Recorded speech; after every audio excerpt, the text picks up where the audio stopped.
Boa tarde a todos. Vamos dar início ao simpósio intitulado Complexo Econômico e Industrial da Saúde, 6. É um assunto do momento, é um assunto importante e é um assunto que dois queridos amigos acadêmicos experientes, acadêmicos Zé Temporão e acadêmico Gerson Lima da Silva, me solicitaram que abrisse um espaço na agenda. Eu, com muita alegria, abrir esse espaço para discutirmos esse tema atual, que está pujante nesse momento, né, a nível governamental, e que eles são as pessoas ideais para comandar isso. Então, sem me demorar, eu passo a palavra primeiro ao acadêmico Temporão, ex-ministro da Saúde, para que faça a sua introdução. Bom, muito boa tarde, senhor presidente, confrades, confreiras. É um tema que ganhou uma relevância, não é? Extremamente importante. É um outro olhar sobre a saúde, né? As relações entre saúde e desenvolvimento, a saúde vista também dentro do processo econômico, dentro da política econômica, dentro da política de inovação, desenvolvimento de pesquisa. Então, nada mais oportuno do que a academia levantar esse debate. Nós estamos aqui contando hoje à tarde com a participação do professor Reinaldo Guimarães, que vai nos falar sobre soberania e saúde pública, porque essa questão também é uma questão de soberania, de autossuficiência, de garantia da vida, de sustentabilidade do Sistema Único de Saúde. Vamos ter a presença da visão da Fundação Oswaldo Cruz, da visão do BNDES, que é um órgão de fomento fundamental para a indústria brasileira. Vamos ter o olhar do Ministério do Desenvolvimento, Indústria e Comércio, o olhar do Ministério da Saúde. Ou seja, acho que nós vamos ter uma tarde bastante profícua. Eu e o Gerson, o confrade Gerson, organizamos esse evento. Acho que a Fiocruz está se colocando também, né? E se colocando à disposição da sociedade para levar à frente esse tema que é absolutamente fundamental para o futuro da saúde pública e para o futuro da medicina brasileira. Eram esses meus comentários iniciais, senhor presidente.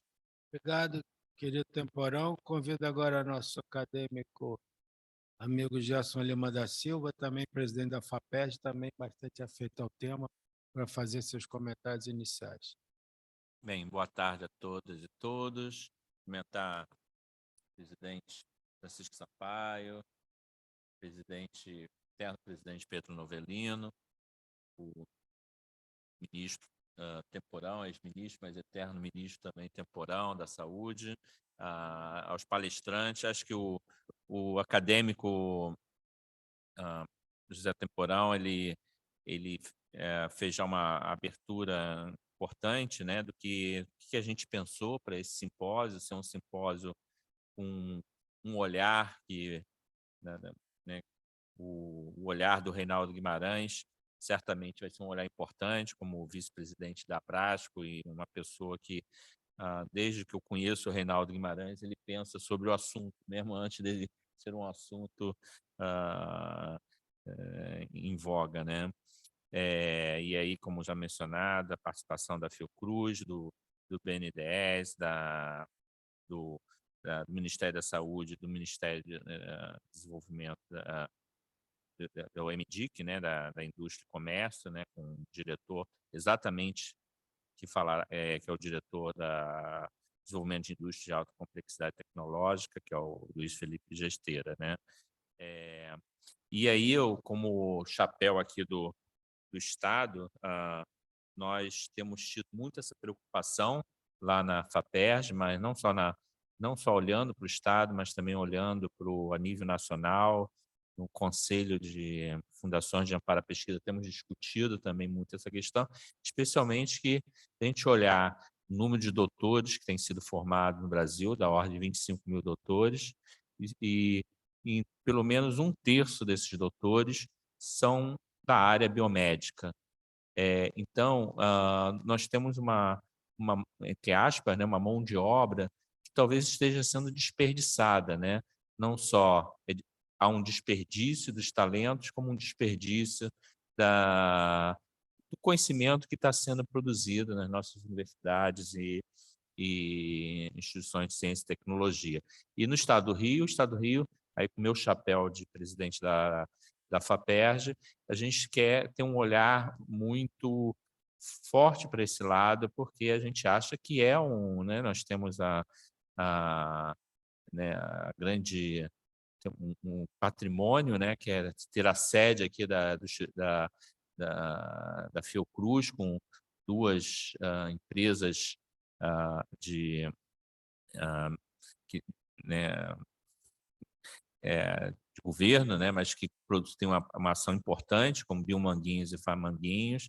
Temos no Estado o Instituto Vital Brasil, mas queremos, né, já tivemos antes muitas empresas, então queremos atrair essas empresas e lembrar que aí como eu fui corrigido lá não é só o complexo econômico, é o complexo econômico industrial, é toda a rede envolvendo desde, né, a assistência, mas também as startups, enfim, todo um complexo que a gente tem que realmente colocar um foco.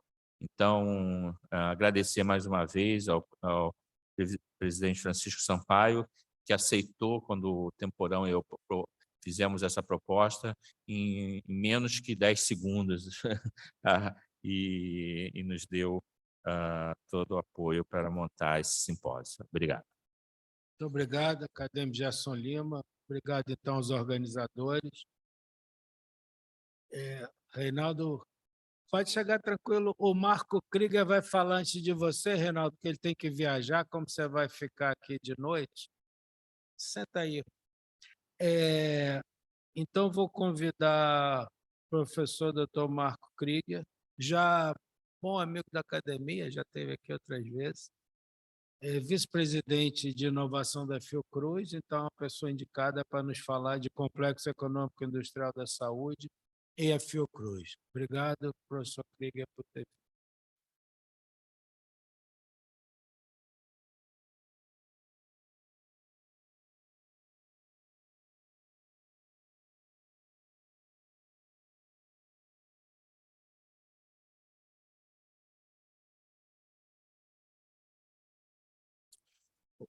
Boa tarde a todos. Primeiro, em nome da Fiocruz, queria agradecer o convite para estar aqui participando dessa importante discussão. Agradecer ao presidente Francisco, né, ao ministro e acadêmico e pesquisador da Fiocruz Temporão, ao Gerson da FAPESP, também a Margarete, aqui, colega da Fiocruz e também acadêmica. É muito bom para nós poder trazer essa discussão.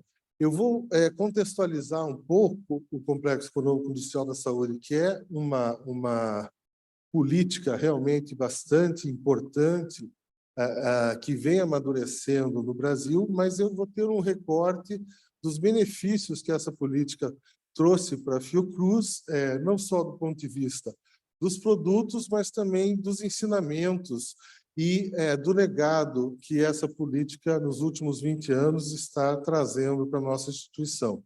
A Fiocruz é uma instituição de 123 anos, né?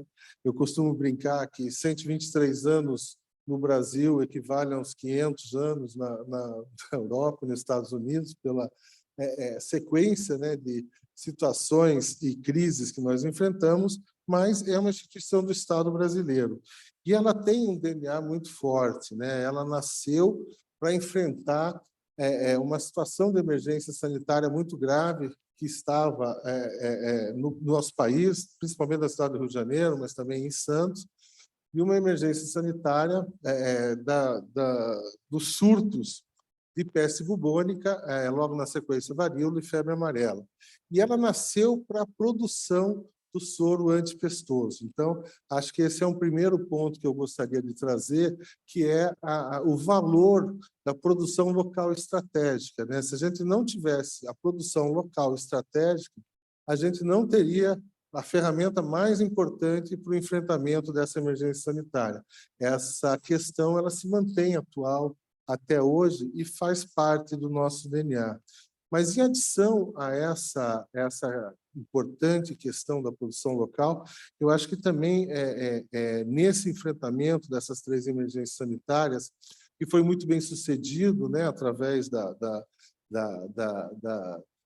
ações sanitárias de Oswaldo Cruz e de sua equipe, nós tivemos um reconhecimento, talvez pela primeira vez na sociedade brasileira, da importância do conhecimento científico. Quer dizer, o conhecimento científico podia ser utilizado em benefício da sociedade brasileira, né, da melhoria da qualidade de vida.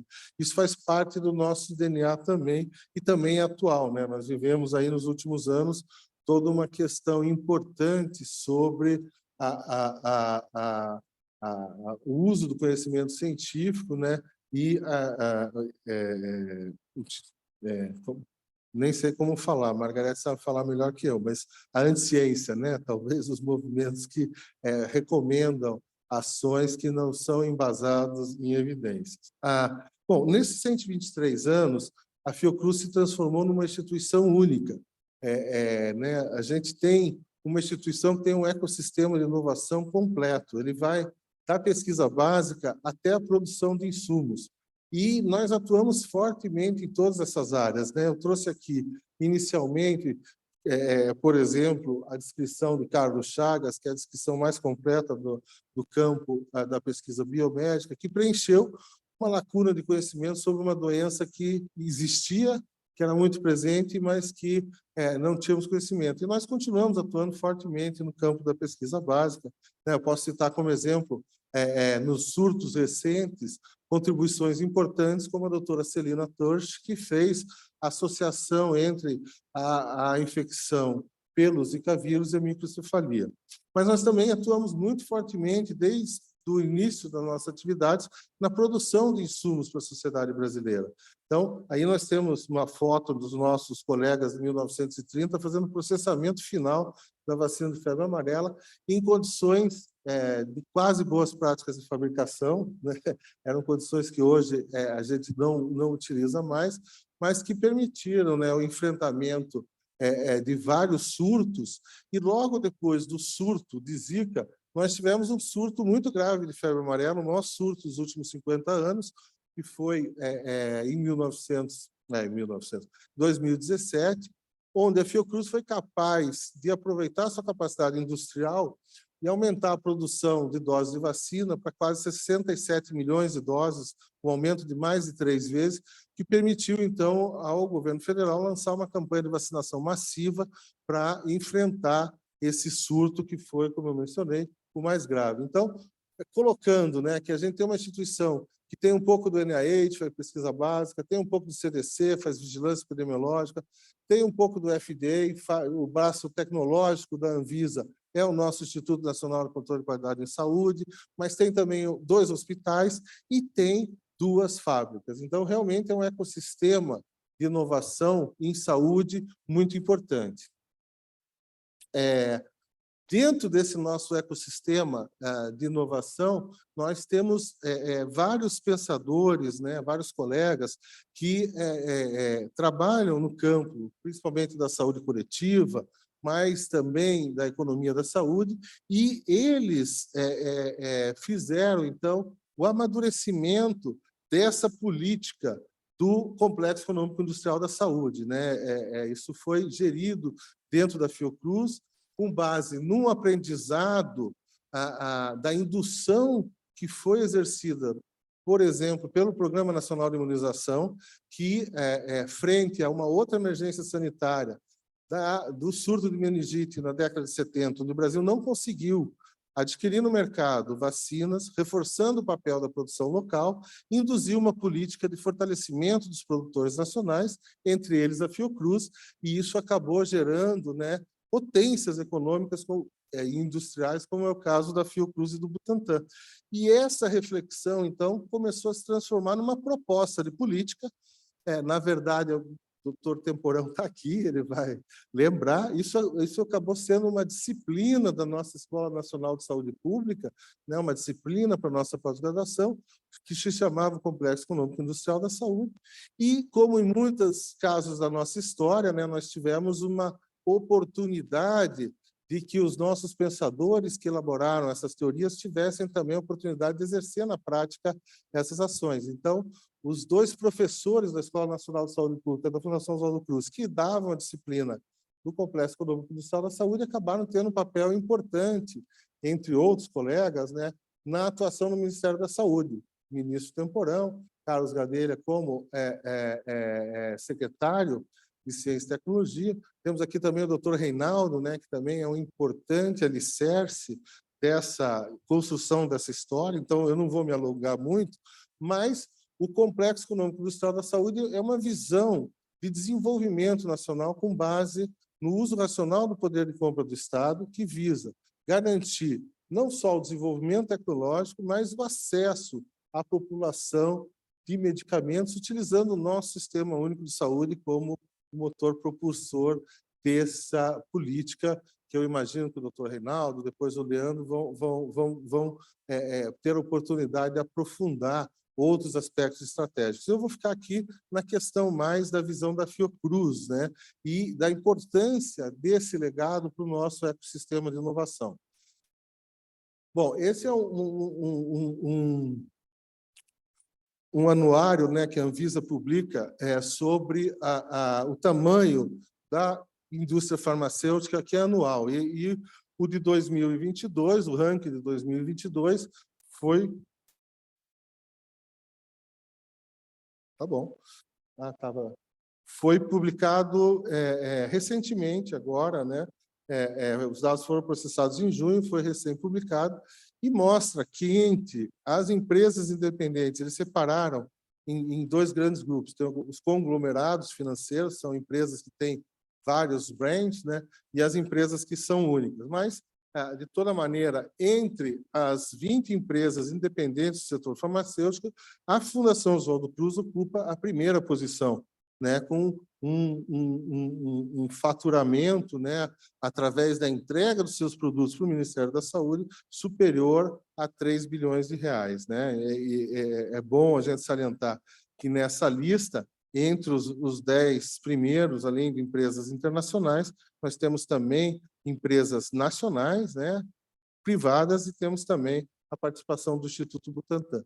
Mas isso mostra, né, que essa política ela trouxe uma musculatura tecnológica industrial muito importante para a Fiocruz, que está sendo cada vez mais incorporado no nosso ecossistema de inovação.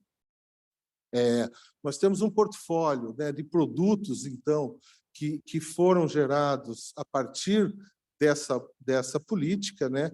E essa política, por exemplo, permitiu que a gente, além das 11 vacinas que nós produzimos, nós tenhamos a oportunidade de avançar num portfólio de biofarmacêuticos, né?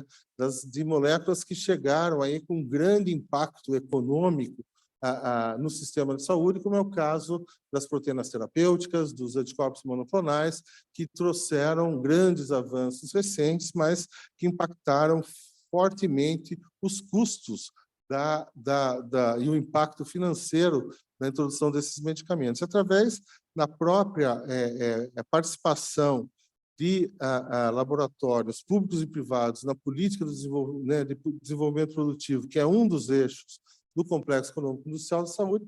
Nós incorporamos essa tecnologia, que trouxe desdobramentos importantes, mas também conseguimos baratear o custo significativamente desses produtos. Além de Biomanguinhos, nós temos também outra unidade industrial forte, que é Farmanguinhos, né, que tem 30 produtos registrados na Anvisa, e produtos que vão desde produtos para doenças negligenciadas, né, como medicamentos para doenças crônico-degenerativas complexas, como é o caso de Parkinson, enfim, doenças cardíacas, entre outros. Né? E estamos com um produto já com autorização sanitária, ainda não aprovado, mas que é um derivado, um CDB, né, para uso para epilepsia refratária também, já com autorização para uso sanitário. Mas o que eu queria estressar mais nessa conversa é que a gente mostra, né, essa foto bonita de um ecossistema de inovação que vai da produção até o produto, mas se a gente for olhar dentro dessa lista muito impactante que eu acabei de mostrar para vocês, dos produtos que a Fiocruz produz, a gente vai ver que a maior parte desses produtos vieram objeto de transferência de tecnologia. E que, na verdade, embora a gente tenha uma atividade de pesquisa também muito robusta, o ecossistema não está integrado, né? A gente precisa melhorar a efetividade da entrega dos conhecimentos lá nos nossos laboratórios para a sociedade brasileira. E nós começamos a fazer isso, só não mexer em nada, né? Eu só admitir. Ah, tá. Vou admitir. Estou mandando bastante. Nós tivemos, então, no segundo ano do primeiro mandato da presidente Nízia, né, uma proposta de fomento que visava colocar sobre o mesmo guarda-chuva todas as ferramentas de financiamento que existiam na Fiocruz. Nós tínhamos financiamento para pesquisa, tínhamos financiamento para o desenvolvimento tecnológico, tínhamos financiamento para a educação, para outras áreas, e nós achamos que a maneira mais efetiva de buscar a integração do ecossistema era através de financiamento. Até porque, naquele momento, nós tínhamos uma situação bastante grave de uma diminuição significativa do fomento externo para as atividades de ciência, tecnologia e inovação, né? Diminuição dos recursos disponíveis a nível federal e a nível estadual, na maioria dos estados onde a Fiocruz tem unidades, né? Lembrando que a Fiocruz é carioca de nascimento, mas ela está presente em mais de 10 estados do Brasil. E nesses editais, então, nós buscamos ofertar editais específicos para a geração de conhecimento, mas também para a geração de ideias, para financiar produtos, entre outros, né? E a gente teve resultados bem interessantes. Nesses 6 anos, a gente teve aí, né, recursos adicionais, que hoje já passam de 200 milhões de reais, que foram liberados para 32 editais diferentes que foram oferecidos durante esses 6 anos. Então, um número bastante grande de editais todos os anos, que conseguiu mobilizar aí nosso time interno de pesquisadores em mais de 32 áreas de pesquisa, né?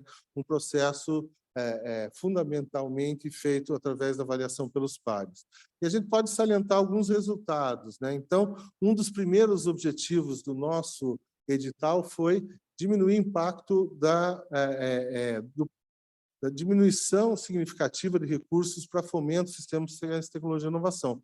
Agora, nós tivemos recentemente, né, uma evidência que mostrou que, infelizmente, essa preocupação era real. Nós tivemos aí, pela primeira vez, numa série histórica aí de mais de 30 anos, a diminuição do número, do tamanho da atividade de publicação da pesquisa no Brasil, né? Depois de uma série histórica de crescimento, tivemos uma redução. Isso também aconteceu dentro da Fiocruz, mas um resultado que a gente teve importante é que os pesquisadores que tiveram projetos aprovados no programa Inova, nessa série histórica, que é uma série de dificuldade, eles aumentaram em 20% o número de artigos publicados por esses pesquisadores, mas mais do que o número, a qualidade. O índice de impacto desses artigos aumentou mais de 60%, mostrando que teve uma efetividade importante, né, essa ação que foi feita lá. Mas ela não se limitou a essa importante área, né, o início da geração de conhecimento.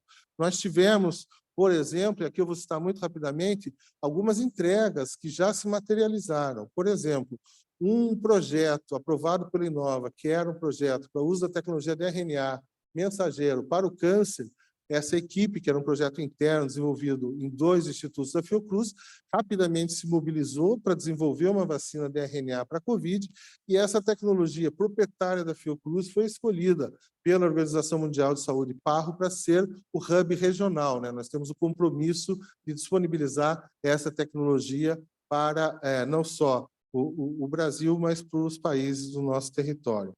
outras entregas que já aconteceram, né? Testes, por exemplo, os primeiros testes para enfrentamento da emergência sanitária foram cópia dos testes que estavam sendo disponibilizados lá fora, porque a gente entregou os primeiros testes antes do primeiro caso no Brasil. Mas, depois disso, nós desenvolvemos testes complementares que foram financiados pelo Programa Inova, como é o caso de um teste que era capaz de diferenciar as variantes de preocupação que circulavam até aquele momento, e um teste também que diferenciava alguns tipos de síndromes respiratórias que podiam ser confundidas com a Covid. Né? Um outro exemplo de um projeto aprovado é a produção de próteses por impressão 3D para cranioplastia, que já foi utilizada no Rio de Janeiro em mais de algumas dezenas de casos, né? Uma tecnologia que já foi entregue para a sociedade.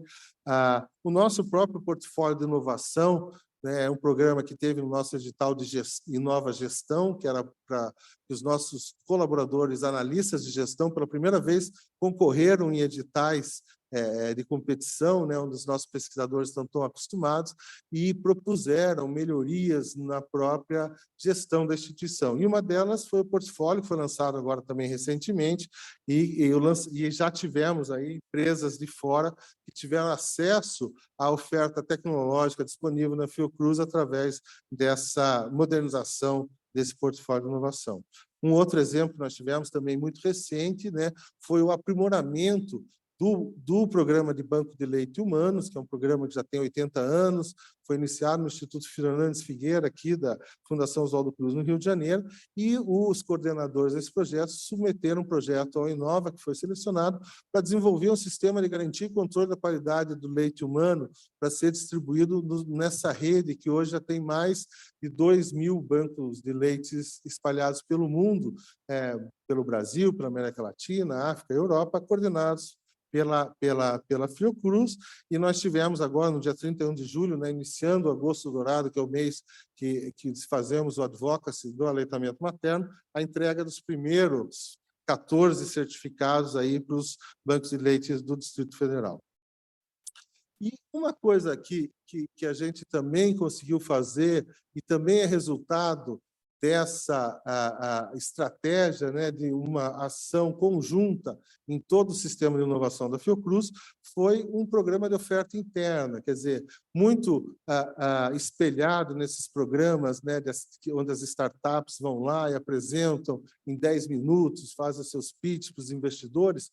Nós assumimos um papel que é nosso, né? Nós estamos ali a primeira empresa de faturamento no setor farmacêutico independente, que os nossos pesquisadores apresentassem para Biomanguinhos, para Farmanguinhos, para empresas associadas, como é o caso do BMP, e para o Ministério da Saúde, as tecnologias que estavam sendo geradas na Fiocruz. A gente estava pagando patente por elas, a gente estava financiando projetos, mas eles estavam parados, eles chegavam no momento onde os laboratórios não podem levar mais para frente o amadurecimento desses produtos. E, para nossa surpresa, das 140 tecnologias ofertadas, nós tivemos uma manifestação de interesse dos nossos produtores, de Biomanguinhos, Farmanguinhos, do Ministério da Saúde e do BMP, para mais de 100 tecnologias que foram ofertadas. Isso até nos surpreendeu, uma taxa de sucesso de 73%. Não quer dizer que a gente vai ter todos esses projetos virando produto, mas quer dizer que a gente conseguiu uma integração,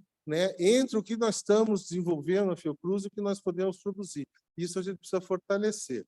Mas a gente também precisa trabalhar com esses 30% dos projetos que a gente não vai poder levar à sociedade através das nossas fábricas. Eles foram tecnologias e conhecimentos desenvolvidos a partir de sua maioria com recursos públicos que nós temos que ver como levar. Então, trago aqui alguns exemplos, né? Por exemplo, a Nortec Química é a maior produtora de insumo farmacêutico ativo da América Latina.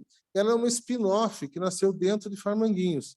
Ela nasceu dentro de Farmanguinhos, mas a Fiocruz não acompanhou, né? Embora tenha nascido de lá, somos parceiros, estamos desenvolvendo vários produtos, mas não mantivemos, né, uma relação de acompanhamento desse amadurecimento, que nesse caso foi exemplar.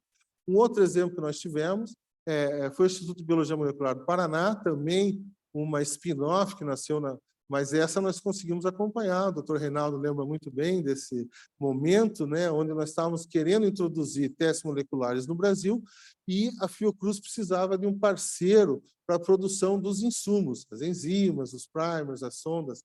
E, em vez de buscarmos no exterior essa competência, nós recebemos apoio do doutor Reinaldo, na época estava no Ministério da Saúde, que auxiliou no financiamento, né, desse empreendimento, além também da coordenação da Política Nacional de Sangue, e fizemos uma planta que ajudou sobremaneira aí a Fiocruz na sua resposta à pandemia, e já chegou a ter um faturamento aí próximo a R$1 bilhão, né, mostrando que agora a gente aprendeu um pouco que nem tudo a gente pode fazer, mas a gente pode acompanhar um pouco e apoiar essas empresas que estão chegando, né?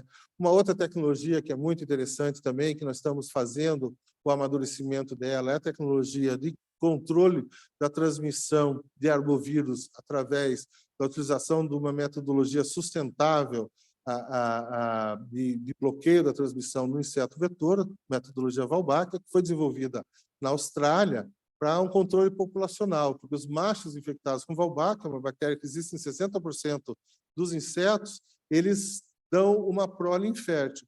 Mas um pesquisador da Fiocruz, Luciano Moreira, que foi fazer parte do seu pós-doutorado lá na Universidade de Monash, ele evidenciou que as mosquitas fêmeas não transmitiam nem dengue, nem zika, nem chikungunya. Então, o método Valbáquia ganhou uma outra dimensão, hoje é um método recomendado pela OMS para esse combate, e nós, até hoje, com 10 anos dos estudos pilotos no Brasil, protegemos 1 milhão de habitantes do Brasil. Nossa meta é, nos próximos 10 anos, proteger 70 milhões, e, para isso, estamos apoiando a criação de uma empresa, uma parceria entre a Universidade de Monash e a Fiocruz, para que uma empresa aumente a escala de produção de ovos, que dentro da Fiocruz a gente faz 5 milhões por semana, para mais de 100 milhões por semana, para poder ter essa meta tão ambiciosa.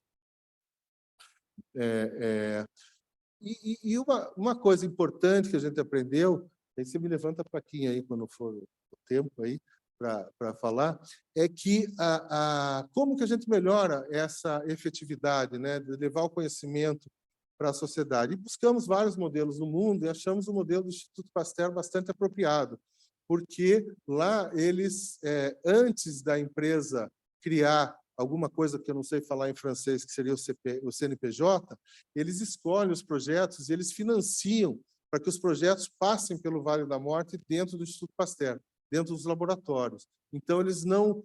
Quando esses projetos saem para serem ofertados no mercado, eles já estão com nível de maturidade que dá uma chance muito maior deles sobreviverem, né, ao Vale da Morte. Nós copiamos esse modelo, chamamos aqui os colegas do Instituto Pasteur para fazer um seminário conjunto, né, sobre a discussão desses modelos de inovação. Nós fizemos um experimento com 3 projetos, né? É um aplicativo para cuidar um aplicativo que tem como função principal o acompanhamento e o cuidado de idosos, um sistema que avalia e dá um diagnóstico para doenças neurológicas e um sistema para screening oncológico. Esses 3 produtos foram ofertados internamente na Fiocruz, nós chegamos à conclusão que nós não tínhamos condições de entregar à sociedade, então nós investimos, pagamos tutorias, pagamos os protótipos, e os 3 estão virando empresas, né, mostrando que esse modelo do Instituto Pasteur é um modelo bastante adequado. E quando nós estávamos apresentando essa questão, eu falei para a Isabelle Buckley, que é a nossa colega lá, que realmente tinha gostado muito do modelo do Instituto Pasteur, tinha dado bons resultados, e ela olhou para mim e falou, mas eu também gostei muito do modelo da Fiocruz, gostei muito da história do café com a inovação. Então, eu vou fazer com que todas as tecnologias do Instituto Pasteur sejam ofertadas para que elas sejam desenvolvidas em Biomanguinhos e Farmanguinhos. Eu dei risada, achei que era uma brincadeira, né? Achei muito simpático da parte dela, mas, no final do ano, nós recebemos, então, a proposta do Instituto Pasteur de uma associação bilateral, né, em inovação, não é em pesquisa, não é em inovação, para que as tecnologias que estão em desenvolvimento do Instituto Pasteur da França sejam amadurecidas dentro do ecossistema de inovação da Fiocruz. Então, a gente tem aquela coisa, vamos pegar do conhecimento básico até o produto, mas o que nós estamos vendo que talvez funcione tão bem é dizer, não, vamos usar também a nossa musculatura de desenvolvimento tecnológico e alavancar o desenvolvimento de conhecimento gerado nos nossos laboratórios e de parceiros, né? Foi uma surpresa bem agradável, mas que nos fez fazer essa reflexão, né? Essa figura a gente mostra há muito tempo, que a Fiocruz é complexa, mas lá de fora eles falaram, não, eu quero brincar e eu quero fazer desenvolvimento tecnológico com a Fiocruz em vez de fazer com a Big Pharma. Então, isso é o que eu vou mostrar aí, se eu tiver mais alguns minutos, alguns resultados, né, impactantes que a gente teve nessa área. Vou voltar, né, ao modelo do KitNat Plus, que permitiu o surgimento da spin-off do IBMP, mas também desenvolveu o nosso conhecimento em testes moleculares. A gente demorou 6 anos para ter o primeiro produto, quase 10 anos para colocar ele nas fábricas e tudo isso. E nos últimos 3 anos, com esse conhecimento tecnológico, nós já desenvolvemos 15 produtos. Entre eles, e aí eu não estou falando mais em paper, não estou falando mais em patente, eu estou falando em produto entregue né, dentro dos armazéns do Ministério da Saúde de armazenamento. Então, são kits moleculares para SARS-CoV, como eu mencionei, o próprio KitNat, Zika, dengue, chikungunya, febre amarela, também para monkeypox, todos eles registrados, e o nosso parceiro IBMP também desenvolveu mais um número de produtos, muitos deles com base no conhecimento geral na Fiocruz, como é o caso de Chagas, hanseníase, o próprio ZDC, né, em parceria com os nossos laboratórios. E o que a gente está fazendo agora, mais recentemente, é pensar que chegou a hora da gente trabalhar também como a grande indústria farmacêutica faz, né? Nós vamos usar essa grande musculatura tecnológica para conversar com a academia e nós trazermos os produtos que vão ser a próxima linha de entrada de vanguarda no sistema de saúde. Eu vou usar como exemplo aqui, né, o caso da nossa vacina. Nossa vacina é uma vacina de vetor viral, é uma vacina que foi utilizada fortemente no enfrentamento da emergência sanitária, né? Aqui vale a pena salientar aquela questão que eu coloquei da produção local, né? Se a gente for ver o aumento da vacinação que ocorreu no início do ano de 21 e a diminuição da Covid severa, a gente vai ver que essas curvas se encontram mais ou menos ali em junho. E aí vale a pena salientar que até julho, 95% das vacinas usadas no Brasil foram entregues ou pelo Instituto Butantan ou pela Fundação Oswaldo Cruz. Não quer dizer que as outras vacinas não sejam boas, mas a maior parte dessas outras vacinas elas chegaram a partir de setembro, uma situação onde a doença grave da Covid, felizmente, já estava controlada. Mas o que eu quero colocar aqui é que a Covid trouxe para a gente novas plataformas tecnológicas, né? A plataforma de vetor viral e a plataforma de RNA mensageiro. São plataformas diferentes. Elas fazem as nossas células produzir como fábricas a partir da informação genética que é colocada lá dentro, quer seja o RNA, quer seja o vetor viral que leva o DNA. E essas tecnologias, elas não são apenas utilizadas para a produção de vacinas, né? Se a gente for ver, tem uma grande convergência tecnológica entre as duas, né? Por exemplo, a gente precisa de insumos comuns, como é o caso de plasmídio, que serve tanto para a produção de vacinas de RNA quanto de vetor viral. Hoje, para você comprar um plasmídio desse, você paga $500 mil para conseguir uma batelada, fazer uma produção de um vetor viral. A gente não tem isso no Brasil, então nós nos preocupamos, mas pensamos, como é que nós vamos sustentar essa cadeia de suprimentos tão sofisticada? Nós vamos ter que expandir, além da produção das vacinas, que é muito importante para a gente, vamos explorar também a utilização dos vetores virais, principalmente, nas tecnologias avançadas, né? Que hoje são uma emergência sanitária do mesmo nível da Covid, tá? Você tem tratamentos que estão chegando no SUS, custando R$20 milhões, R$2 milhões, R$6 milhões, que não há sistema de saúde que possa suportar a introdução desses tratamentos que são extremamente eficazes, que resolvem problemas que a gente não teria condição de resolver se não pudesse usar essas ferramentas. Basicamente, o que a gente está falando aqui são 2 tipos de tecnologia, onde todos os produtos comerciais usam, nesse momento, vetores virais, principalmente 2 tipos, né? O vetor viral adeno-associado, que ele entra Você usa em vivo, você coloca ele dentro do organismo, ele vai entrar nas células e vai ficar expressando a informação genética. Enquanto essa célula não se dividir, ele vai ficar lá expressando. Então, é um vetor muito adequado para você fazer o tratamento, por exemplo, de doenças genéticas neuromotoras, porque ele vai ficar lá dentro dos neurônios expressando, a princípio, por toda a vida. E as tecnologias ex vivo, né, que também são impactantes, onde você tira as células do sangue dos pacientes, treina essas células para reconhecer várias coisas. Inicialmente, o câncer hematológico mesmo, né? E você consegue eliminação quase milagrosas, né, de casos que já estavam em fase 3, e nós pensamos, bom, nós temos aí uma super linha de produção de vetores virais, né, que foi usado para vacina, foi construído, nós dominamos essa tecnologia. Então, em vez de esperar a indústria farmacêutica ir negociar com a academia, e a academia vir depois oferecer para a Fiocruz esses produtos que, em vez de custar 10 bilhões, iam custar 8,5, vamos nós, na academia, vamos conversar com o pessoal que está desenvolvendo isso e vamos ver se a gente pode fazer parceria.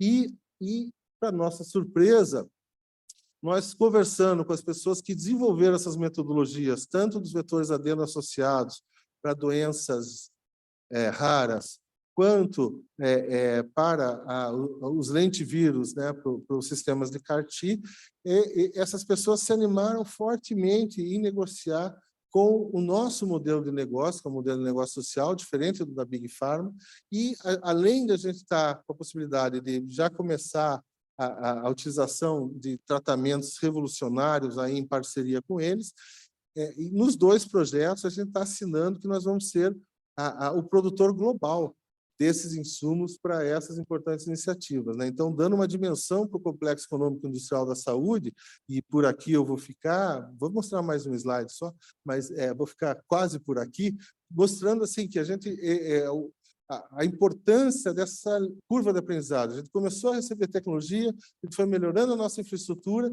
e a gente chegou no momento onde a gente pode ter um protagonismo global numa área de muito vanguarda, não só com pesquisadores brasileiros, mas sim em parceria, como deve ser também, com pessoas de todo o mundo, né? Então, agora eu estou quase finalizando mesmo, de verdade. O Inova tem 6 anos e a gente tem a alegria, né, de estar comemorando o Inova 6. Mas o Inova 6 não é mais com S, ele é o Inova com C. Quer dizer, a gente quer lançar um programa interno, mas, Gerson, estamos abertos a conversar aí, tá? Para que a gente faça um programa que vise utilizar essa competência industrial, tecnológica que nós temos dentro da Fiocruz, para pegar conhecimentos que estão com nível de maturação grande nos nossos laboratórios, e às vezes nem dinheiro nós vamos dar, nós vamos amadurecer esse produto dentro do ambiente tecnológico industrial. Então, esperamos lançar esse edital aí esse ano. Eu vou lá conversar com vocês já para a gente ver, porque eu acho que realmente tem se mostrado aí uma curva bem legal. Desculpe se eu estourei o tempo, mas agradeço muito aí o convite e a atenção de todos vocês. Muito obrigado, professor Marco Krieger. Nós vamos deixar a discussão ao final das palestras. Convido, então, nosso amigo Reinaldo Guimarães, vice-presidente da Associação Brasileira de Saúde Coletiva, para nos falar de soberania e saúde pública, os desafios para a 6.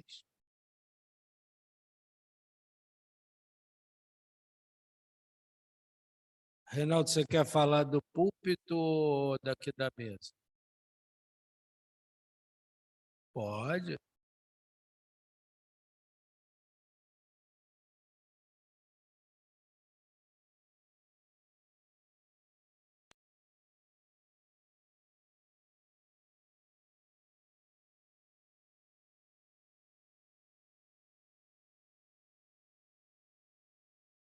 Bom, boa tarde a todas e todos.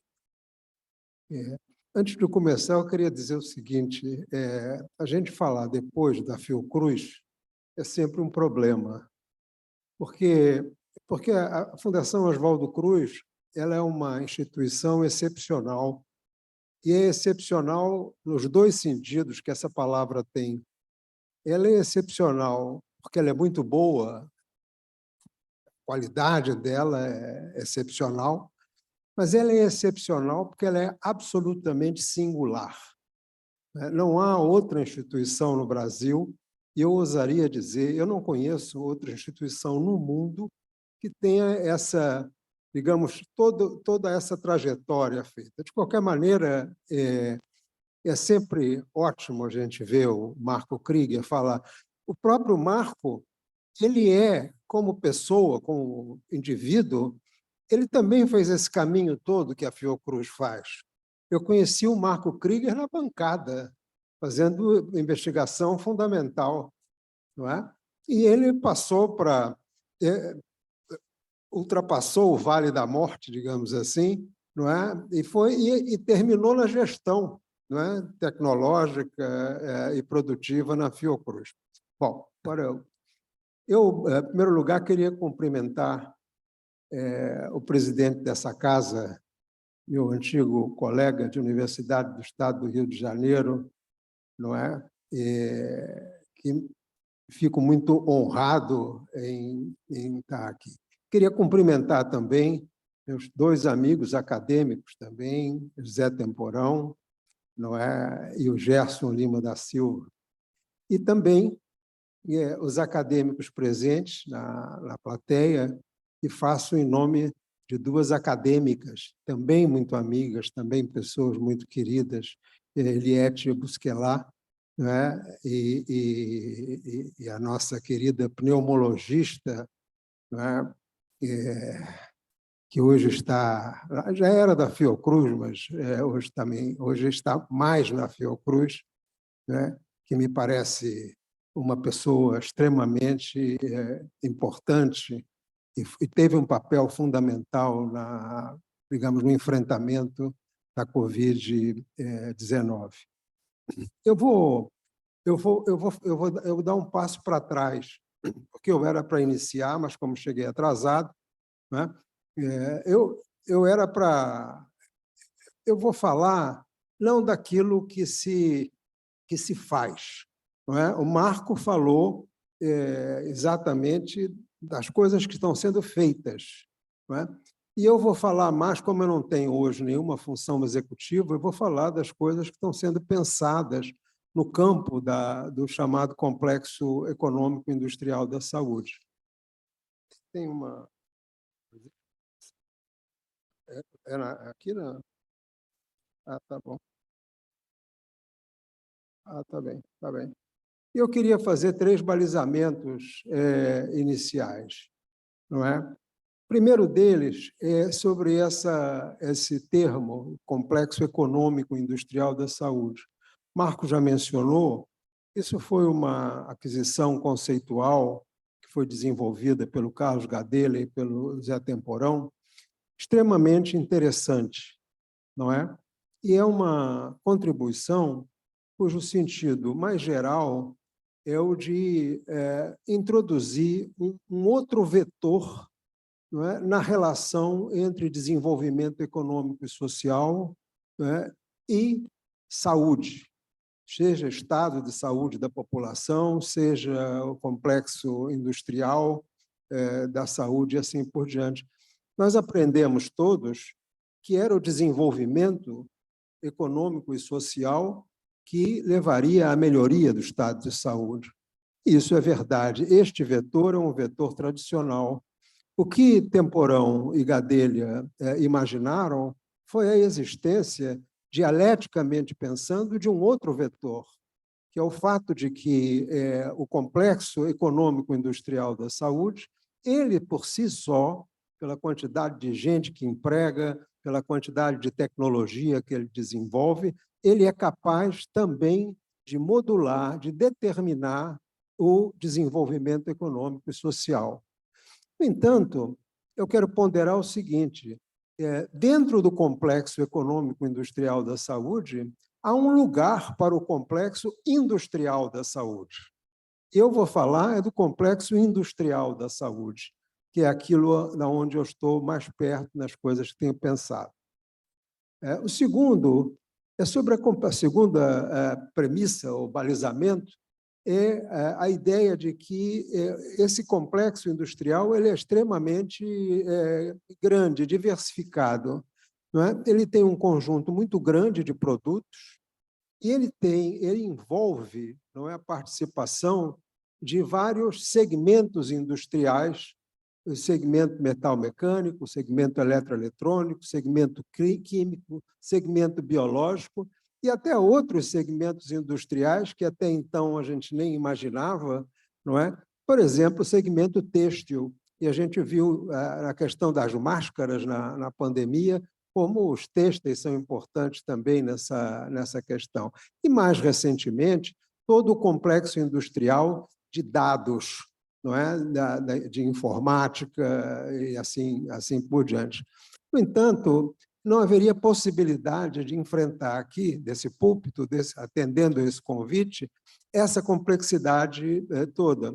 Então, o que eu vou fazer é uma proxy, né, do complexo como um todo, falando quase que exclusivamente de medicamentos e vacinas, que são os dois segmentos industriais de fluxo contínuo no processo de desenvolvimento e produção. E o terceiro era isso que eu já falei, não é? Hoje eu não estou mais fazendo, eu já fiz muito, mas agora eu estou numa fase da minha vida que estou mais pensando, eu não tenho funções, digamos, executivas. Bem, eu vou falar essas 4 coisas, não é, de maneira mais breve possível. Primeiro é sobre o uso desse conceito de soberania sanitária. Eu devo confessar que eu tenho uma certa implicância com ele, não é? Eu vou explicar por que em seguida. Depois, a ideia de que o complexo da saúde ele não é uma ilha, ele faz parte de um todo, não é, industrial do país. Depois, o papel do Estado e do Sistema Único de Saúde no complexo da saúde. E, finalmente, a indústria de saúde no mundo e as condições que temos para competir, não é? Esse mapa, que é um mapa do final do século, de meados do século XVII, ele trata daquilo que foi chamado a Paz de Westfália, e que foi um evento político europeu que marcou a fundação dessa categoria, que são os Estados-nação. Não é? Foi aí que os Estados-nação nasceram, e, a partir desse parto, não é? Foi gerado o uso que temos do conceito de soberania, que está muito ligado a fronteiras nacionais. Um dos elementos mais importantes de cada Estado-nação é a existência de fronteiras, não é? E é nas fronteiras que se exerce a soberania. Qualquer violação de fronteiras costuma levar à guerra, como a gente está vendo hoje na Europa.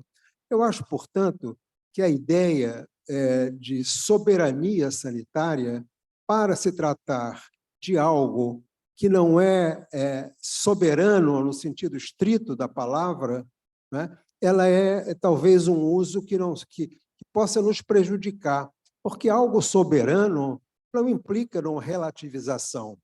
Eu prefiro chamar este fenômeno que a gente está vendo de diminuição, não é? Diminuição da competição, diminuição da dependência e de autossuficiência, que são conceitos que implicam, digamos, numa variação maior do que o conceito de soberania. Soberania é rígido. Autossuficiência não é tão rígido assim. Desculpe.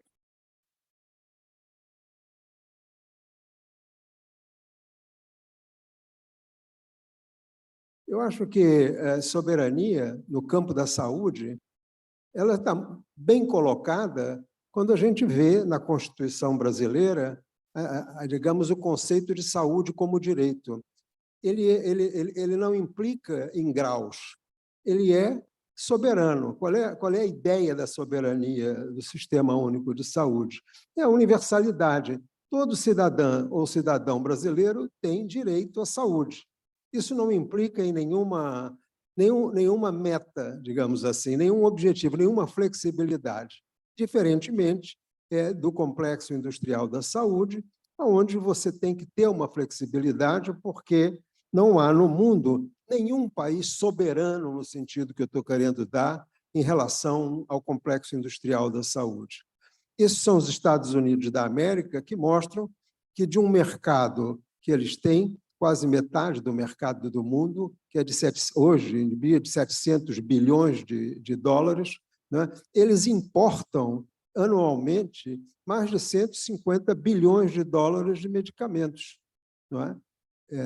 E no próximo, a gente já vê, esse só para o ano de 2019, as importações norte-americanas, elas são não só de produtos de baixo valor agregado, que estão colocados ali nas colunas em preto, não é? E essas importações vêm de países como a China, como a Índia, como o México, como o Canadá, não é?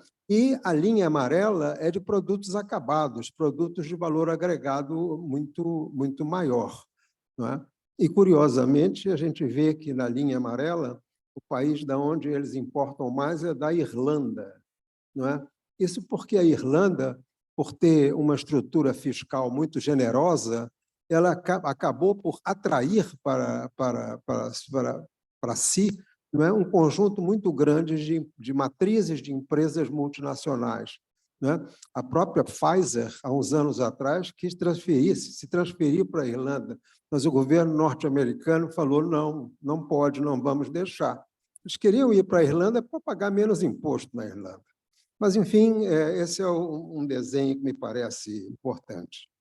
Então, para resumir esse primeiro ponto, quer dizer, eu acho que autossuficiência, não é, e diminuição da dependência são termos mais adequados na formulação e no exercício de uma política industrial que é do que se trata, não é? Quando a gente trabalha como complexo industrial da saúde. Segundo, a ideia de que a indústria da saúde, o complexo da saúde, ele não é uma ilha. Os economistas conhecem muito bem essa curva que está colocada na tela, que é o processo de industrialização e de desindustrialização do Brasil. Até meados dos anos 80, tivemos um processo pujante, não é, de industrialização, que chegou ao ponto de até perto de 30% do produto interno bruto vinha da indústria de transformação no Brasil. E, a partir daí, foi uma queda crescente, uma queda muito abrupta, aliás, até hoje. Esse slide para em 2018, mas hoje em dia, em 2022, a indústria não responde por mais do que 10% do PIB. Esse fenômeno não foi um fenômeno só brasileiro, ele foi um fenômeno mundial. No entanto, no Brasil, ele teve agravada, o processo foi agravado. Não é? Foi agravado, em primeiro lugar, porque a nossa industrialização se fez segundo um padrão onde as tecnologias embutidas nos produtos e que importávamos e deixamos de importar, que passamos a produzir aqui no Brasil, essas tecnologias não foram dominadas pelos importadores, continuaram propriedade dos exportadores da tecnologia. O exemplo mais claro disso é a nossa indústria automobilística. Não é? E, mais do que isso, nesse período em que nós nos desindustrializamos, não é? Foi o momento onde houve uma transformação estrutural da indústria no mundo, da indústria de transformação em particular, com a introdução de novas tecnologias, da internet das coisas, de tudo isso que a gente ouve falar hoje, que é a indústria 4.0. Portanto, esse agregado que essa curva mostra, ele tem, esse é um sentido geral. Quer dizer, cada segmento industrial vai ter um comportamento um pouco diferente. E, efetivamente, o complexo industrial da saúde tem o seu próprio desenho de desindustrialização, tanto de industrialização quanto de desindustrialização, que nós vamos ver um pouquinho. A desindustrialização no complexo industrial da saúde, ela se deu essencialmente em intermediários de síntese, que são as matérias-primas que vão fazer os princípios ativos, que vão acabar produzindo os medicamentos acabados. Esses intermediários de síntese, eles tiveram um baque muito grande a partir dos anos 90, quando houve uma abertura comercial a partir do governo de Fernando Collor. E também os farmoquímicos, os produtores de princípios ativos para medicamentos. Né? E o que esse gráfico, essa tabela mostra é o número total de unidades que ou foram paralisadas ou não foram implementadas no país durante todo esse período, a partir dos anos 90. No entanto, quando a gente vai olhar a indústria farmacêutica, não é, brasileira, ela tem um comportamento diferente. E a demonstração cabal disso é essa que eu estou mostrando. Isso é uma tabela de 1998, não é? Onde se mostra os 10 principais farmacêuticas brasileiras, em 1998. Vocês vão ver que a única farmacêutica de capital nacional brasileira, nesse momento, era uma empresa Axê, que existe até hoje, é uma empresa importante. Todas as demais eram empresas estrangeiras.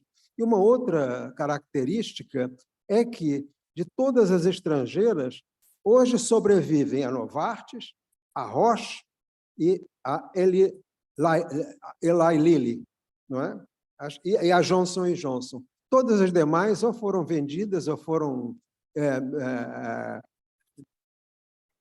unificadas, desapareceram todas as outras, compradas pelas maiores.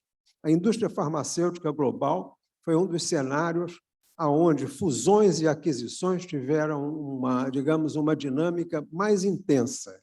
Não é? Bom, mas isso é 98.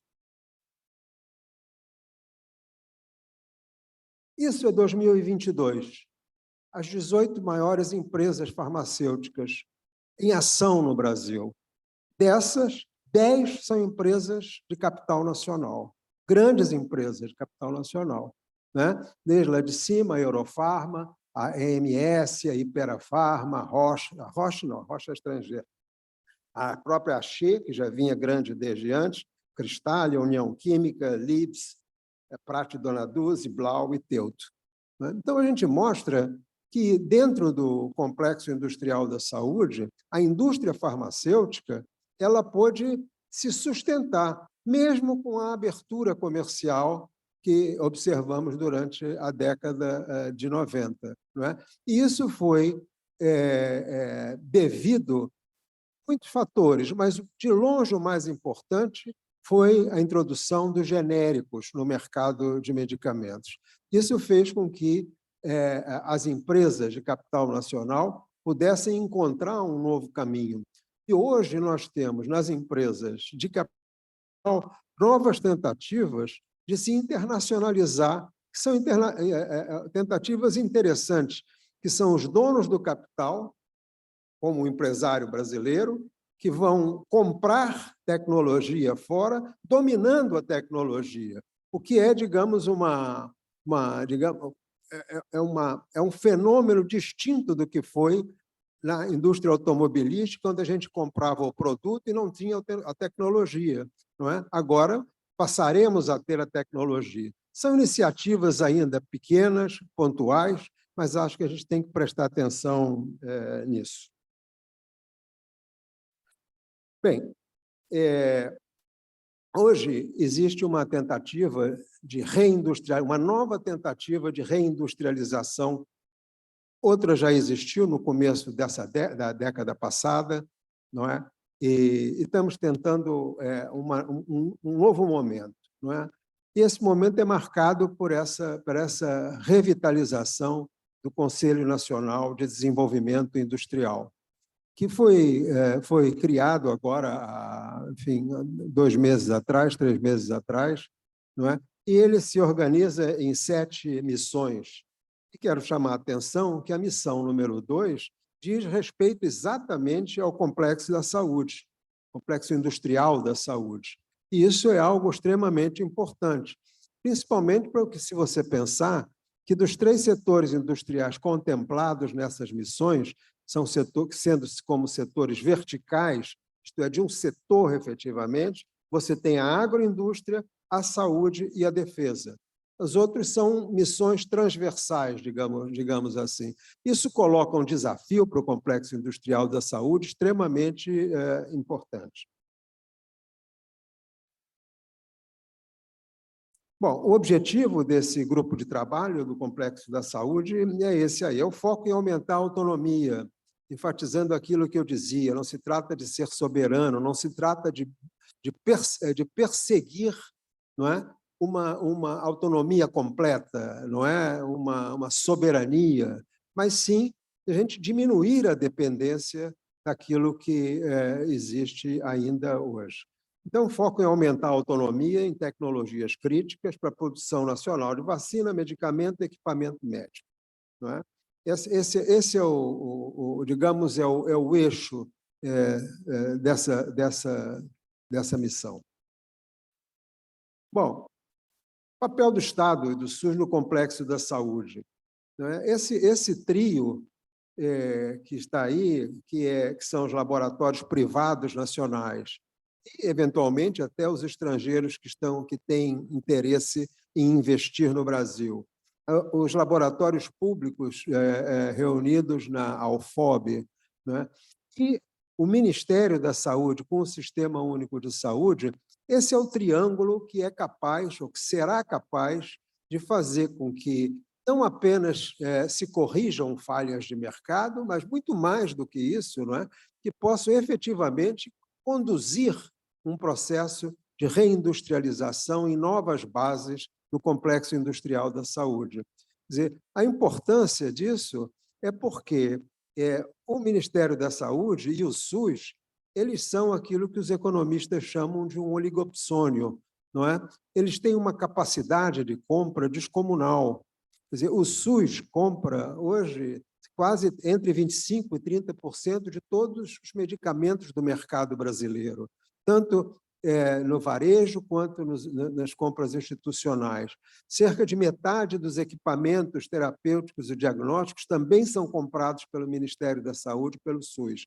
E 95% das vacinas vêm do Butantan, de Biomanguinhos e da FUNED, né, dessas três instituições. Portanto, essa capacidade de compra confere ao governo brasileiro, confere ao Sistema Único de Saúde e ao gestor federal do Sistema Único de Saúde uma capacidade enorme de orientar, tá certo? O desenvolvimento desse complexo no sentido de uma maior autonomia, de uma menor dependência de produtores internacionais. Bem, e, além disso, o Ministério da Saúde, Marco já falou nisso, ele tem uma experiência importante nessa questão, porque desde 2008 que ele desenvolve um programa, uma política que chama-se Política de Desenvolvimento Produtivo, onde parcerias entre laboratórios privados e laboratórios públicos são capazes de fornecer para o Sistema Único de Saúde, contra uma garantia de mercado limitada no tempo, produtos estratégicos, principalmente medicamentos, não é? E, eventualmente, vacinas. Esse programa ele foi criado em 2008, ele foi institucionalizado em 2012, ele teve um baque muito grande a partir de 2018, ele está sendo recriado agora. Esse papel do Estado, além desse uso de capacidade de compra que eu já mencionei, ele também tem o papel de regular o mercado, principalmente a partir dos laboratórios oficiais. Aquilo que a empresa privada, farmacêutica, não se interessar, laboratórios nacionais, oficiais, podem tomar conta da coisa. Nós temos também, como uma ferramenta para essa política de reindustrialização em novas bases do complexo industrial da saúde, não é? O controle de preços da Câmara, da Câmara Reguladora de Medicamentos, a CEMED. Foi fundada em 2003 e teve um sucesso extraordinário, fazendo com que os preços dos medicamentos no Brasil, eles de 2003 para cá, não tenham acompanhado a explosão de preços que se vê hoje, principalmente no hemisfério norte, nos Estados Unidos, principalmente, né? Isso é digamos, por essa capacidade regulatória que a CEMED conseguiu, principalmente garantindo na Anvisa a qualidade e a segurança dos medicamentos. Essas são ferramentas todas públicas, federais, onde o SUS pode ter um papel central, não é, na estruturação de uma nova industrialização. As PDPs, elas foram um sucesso indiscutível. Houve uma economia, os números variam, mas entre 4 e 5 bilhões de reais desde seu início até 2017, que a partir de 2018 ela foi quase que descontinuada, não é? E isso não impede com que a gente possa ter nelas algumas fragilidades, não é? Eu aponto essas três. Uma delas é que muitos laboratórios oficiais, ou alguns laboratórios oficiais, que participam das parcerias público-privadas para fornecer medicamentos para o Ministério, eles não têm a capacidade de absorver a tecnologia envolvida nisso.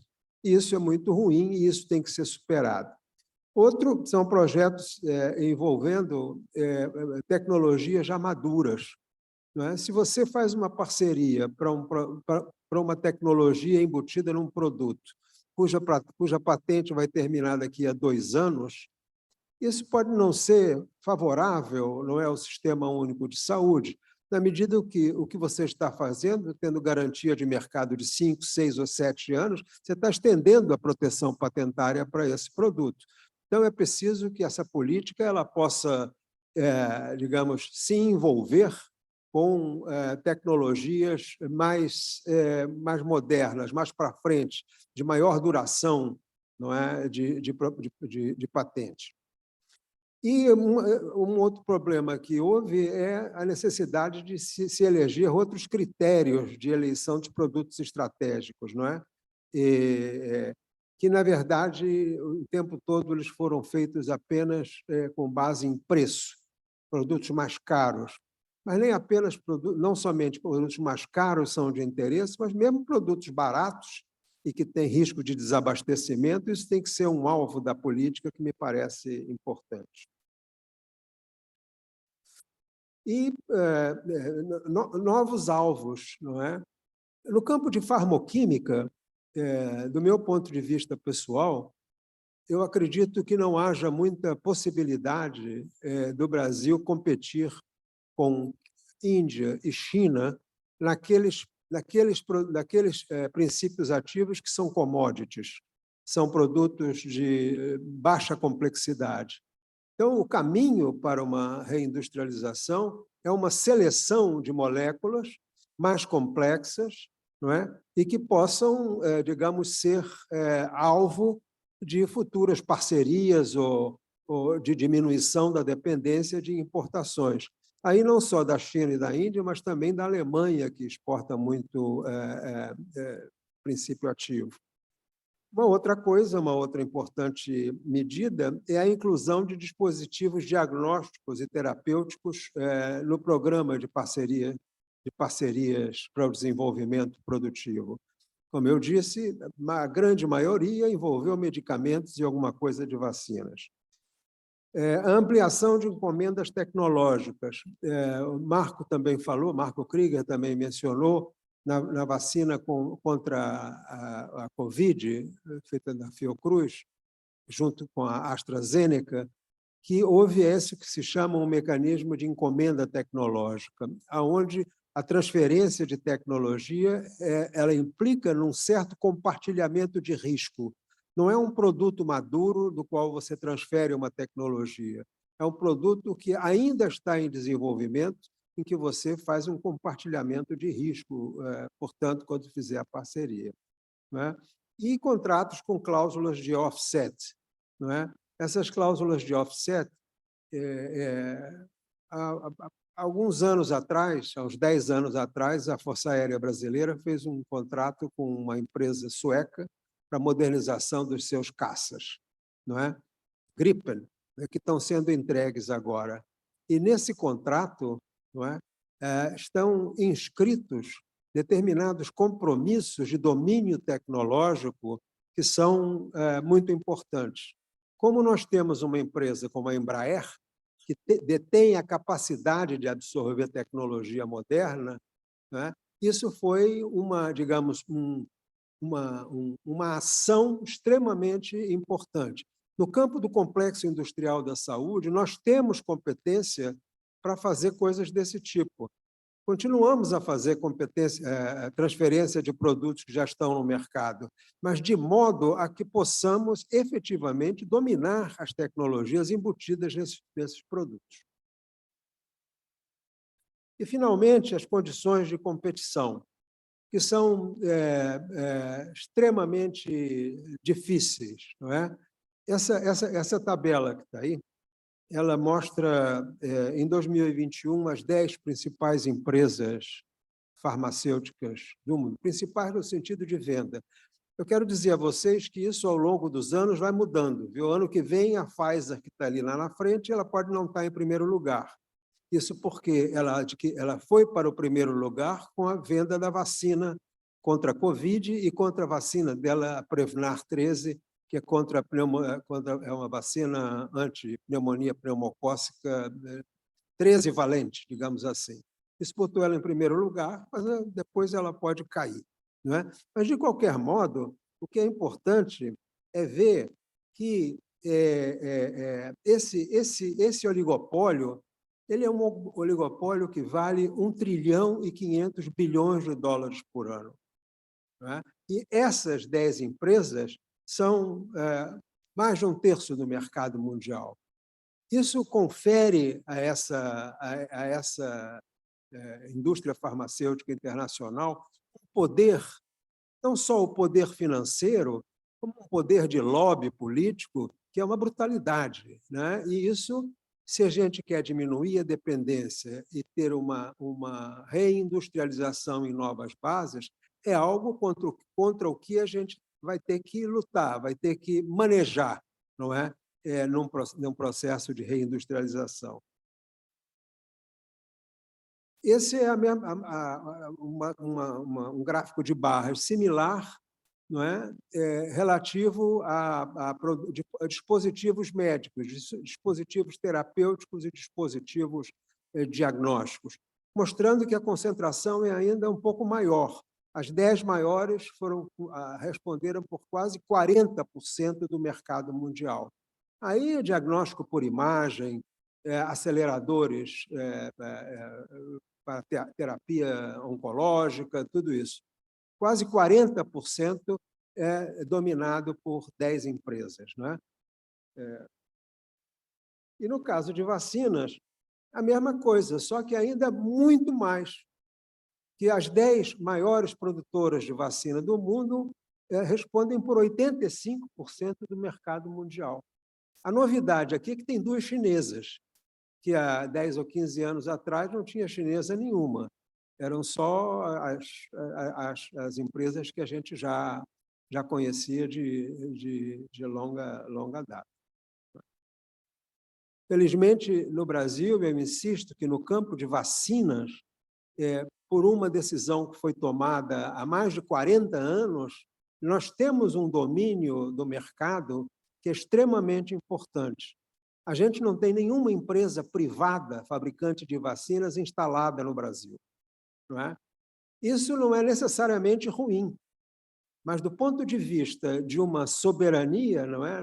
De uma autossuficiência, é muito importante que Biomanguinhos, Funed e Butantan tenham esse predomínio, não é? Em termos de domínio do mercado. Bem, uma outra questão que é indispensável falar, estou terminando já, é a questão de propriedade intelectual, não é? nós temos uma situação, do meu ponto de vista pessoal, muito frágil do ponto de vista de propriedade intelectual. Isso porque, vou terminar, isso porque nós, em 96, fizemos a nossa lei de patente, e ela é uma lei que é muito restritiva do ponto de vista da permissão de fazer, da concorrência, não é? Ela é uma lei que não só segue as recomendações dos acordos TRIPS, como colocou na lei mais restrições ainda à entrada de medicamentos genéricos e tudo mais. E era isso que eu tinha para dizer para vocês, e agradeço a audição e, mais uma vez, a academia. Obrigado. Obrigado, professor Reinaldo Guimarães. Convido agora o doutor João Pieroni, do BNDES, que vai nos falar sobre o SEIS e o BNDES. Por favor, doutor Pieroni.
Bom, boa tarde a todos. Prazer participar aqui do evento da Academia Nacional de Medicina. Queria agradecer o convite para o BNDES, agradecer, em particular, na figura do ministro Temporão, um amigo, colega, inspirador aqui das ações do banco. E vai ser um pouco difícil falar depois do Reinaldo, que já abordou assim, né, de forma bastante abrangente, diversos temas relevantes. A minha apresentação ela está mais focada, eu acho que tem um ganho um pouco de vista mais prático, de mostrar qual é a atuação do BNDES com seus diferentes instrumentos no Complexo Econômico Industrial da Saúde. Então, eu vou focar um pouco também nesses instrumentos, a partir das considerações mais macro que o Reinaldo, eu peguei o finalzinho aqui das considerações dele, já colocou. Tá? Bom, o primeiro ponto de partida de tudo, né, o BNDES, ele já há algum tempo, e acho que muito inspirado pelas gestões aqui do ministro Temporão, né, quando o Reinaldo ainda secretário da SQT, o BNDES ele passou a encarar a saúde como desenvolvimento, né? A saúde como um eixo central da atuação do banco, que consegue puxar, ao mesmo tempo, e isso é muito raro nos setores da economia, ter uma óbvia importância social, de necessidade básica, ao mesmo tempo que você arrasta uma cadeia tão relevante, econômica e tecnologicamente significativa. Então, a saúde, a gente sempre tenta dar esse mote, né? A saúde como uma saída para o desenvolvimento econômico brasileiro, e acho que hoje a saúde tem uma representatividade que, de fato, corrobora essa relevância, né? Então, ela arrasta a cadeia de serviços, indústria, obviamente, tem um impacto social tão importante. Bom, o BNDES ele passou a incorporar o conceito do Complexo Econômico e Industrial da Saúde na prática.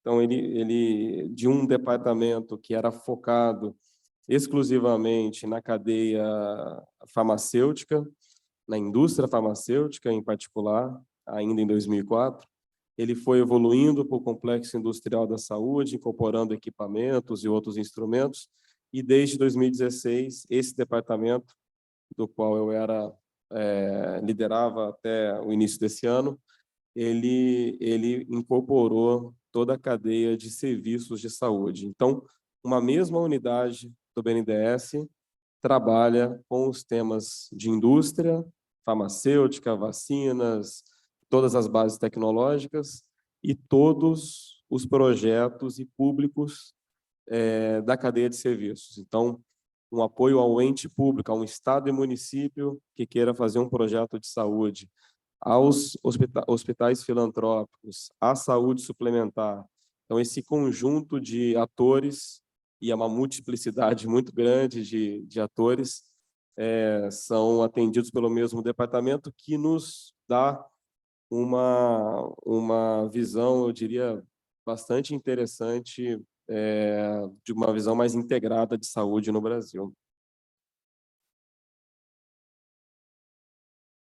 Bom, esses são, em resumo, né, os três principais objetivos que o BNDES vem buscando, perseguindo na sua atuação em saúde.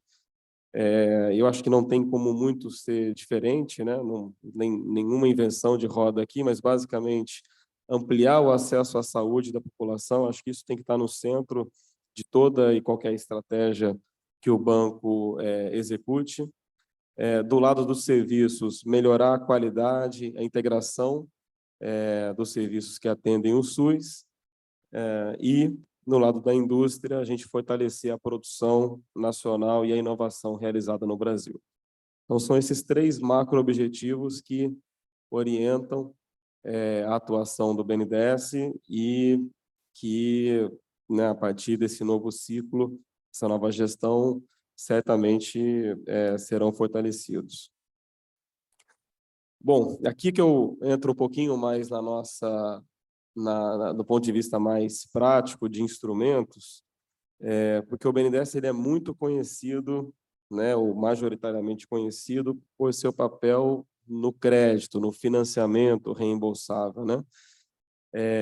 Mas há um conjunto de outros instrumentos igualmente importantes aqui, e acho que vale a pena detalhar um pouquinho mais para vocês como é que o banco pode, a partir de toda interlocução, articulação, formulação com o Ministério da Saúde, né? O Leandro está aqui representando a SQT e outras secretarias do Ministério da Saúde. O BNDES pode contribuir para a estratégia mais ampla de saúde, de fortalecimento do SUS no Brasil. Então, a gente tem instrumentos não reembolsáveis, instrumentos de equity, né, como a gente chama, de capital de risco, o crédito, obviamente, a nossa principal ferramenta, e, mais recentemente, o banco tem estruturado, financiado parcerias público-privadas também, e a área da saúde tem tido uma relevância, eu diria que crescente. Tá? Eu vou falar um pouquinho de alguns detalhes importantes. Bom, aqui só também um resumo dessa carteira. Hoje, o BNDES tem em operações ativas contratadas um volume de quase 10 bilhões de reais, que se dividem aqui entre serviços e indústrias, entre crédito direto e indireto. São, enfim, acho uma ordem de grandeza para vocês, uma carteira algo em torno de 10 bilhões de reais. Bom, aqui conversando muito com o aspecto que o Reinaldo colocou, né?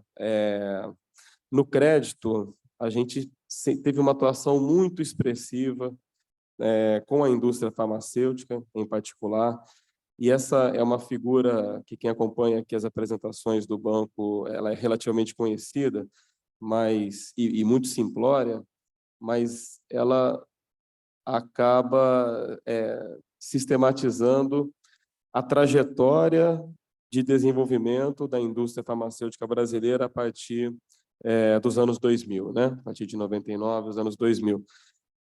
E o BNDES ele buscou, ao longo dessas 2 décadas, se adequar e induzir os movimentos subsequentes dessa trajetória, né?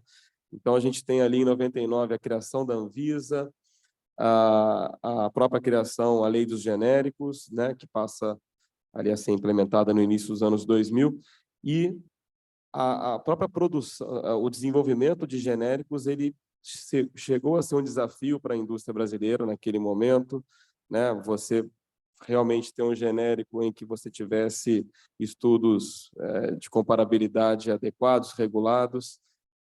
A Anvisa também foi importante no enforcement para colocar as plantas produtivas brasileiras num estágio do mesmo nível de outras agências regulatórias, e hoje, quem tem a oportunidade de conhecer as plantas farmacêuticas brasileiras sabe que elas estão num nível comparáveis a qualquer planta que esteja nos mercados mais regulados do mundo, né? Nos Estados Unidos, na Europa, no Japão. As plantas brasileiras, elas têm boas práticas nacionais, GMP internacional.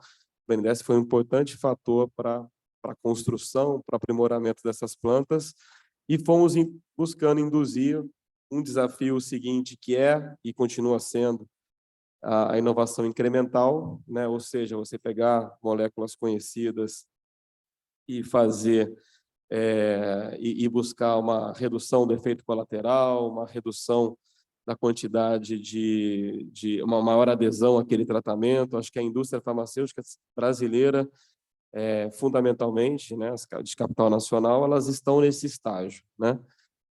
Grosso modo. E, obviamente, induzindo efetivamente o que a gente chama de as moléculas que possam falar português, né? Novas moléculas sintéticas, ainda, né, de forma minoritária no portfólio das empresas brasileiras, e o BNDES tem algumas iniciativas interessantes que eu vou comentar aqui. Ao mesmo tempo, junto com o Ministério da Saúde, mais uma vez com a Anvisa, que também teve um papel importante, foi possível, com as PDPs, viabilizar um conjunto de plantas de biotecnologia no Brasil, de produção de anticorpos monoclonais, que, se a gente olhar em retrospectiva, 10 anos atrás, o Brasil não tinha nenhuma planta produtiva de biológico, à exceção, claro, de vacinas, e hoje a gente tem 3 fábricas financiadas pelo BNDES, mas, na verdade, 4 fábricas privadas com boas práticas de fabricação no Brasil, já instaladas. Nós temos as plantas da Fiocruz, do Butantan também. Então, claro que o avanço poderia ser maior, mas eu acho que a gente teve uma década importante aqui de viabilizar essas plantas produtivas e a produção efetiva desses produtos biotecnológicos no Brasil. O desafio, obviamente, agora é consolidar essa estratégia, né, ou dar sustentabilidade para essa estratégia e, de fato, avançar em desenvolvimento, em novos biológicos, em novas terapias, enfim, aquilo que sempre buscando avançar aqui nessa trajetória de inovação. Mas isso aqui eu quis me deter um pouquinho melhor, porque acho que traz um resumo desses últimos 20 anos, que, obviamente, não são atribuídos ao BNDES exclusivamente, mas a esse conjunto de políticas públicas, mas que o banco teve um papel importante. Bom, ainda falando em financiamento, esse ano a gente, aqui vale um disclaimer também, né? O BNDES, o Reinaldo comentou ali sobre esse processo de desindustrialização. O Brasil sofreu um processo de desindustrialização, extremamente acelerado, né? Então, de uma participação da indústria de transformação de 28%, a gente hoje tem 12% da participação do PIB. E isso se refletiu muito no BNDES, né? O BNDES, ele, que foi um banco criado em 1952 para apoio à infraestrutura e, fundamentalmente, para a indústria brasileira, nos últimos anos, a participação da indústria no desembolso do BNDES era inferior a 20%. Então, o BNDES, nas gestões anteriores, ele deixou de priorizar a indústria. Eu estou fazendo esse preâmbulo aqui porque a gente está buscando essa retomada e fortalecimento do papel do BNDES junto à indústria brasileira. E a primeira medida que foi possível foi a aprovação pelo Congresso Nacional de um projeto enviado pelo banco de uso de uma taxa referencial, a da TR, para apoio a projetos de inovação. Não são apenas projetos de inovação, são plantas pioneiras, são projetos que, de fato, mudam assim, um pouco o patamar da indústria brasileira, e foi possível essa aprovação. A regulamentação deve acontecer pelo Conselho Monetário Nacional agora, dia 24 de agosto, e a gente, a partir de setembro, vai estar apto a poder operacionalizar essa linha de inovação. Temos aqui 5 bilhões de reais por ano para operacionalizar, e a gente vai induzir esses projetos nos focos da nova política industrial, que está sendo baseada em missões, né? A gente está missões do CNDI ali, são as missões do Conselho Nacional de Desenvolvimento Industrial. A segunda missão é justamente saúde, e é isso que a gente está tentando agora construir o recheio. Como é que a gente vai atuar dentro de saúde com esses recursos mais acessíveis? Então, a gente espera que desenvolvimento de medicamentos, de novos equipamentos médicos, plantas pioneiras, IFAs de alta potência, biotecnológicos, mais uma vez, a gente possa, mais uma vez, apoiar com custo competitivo dessa vez.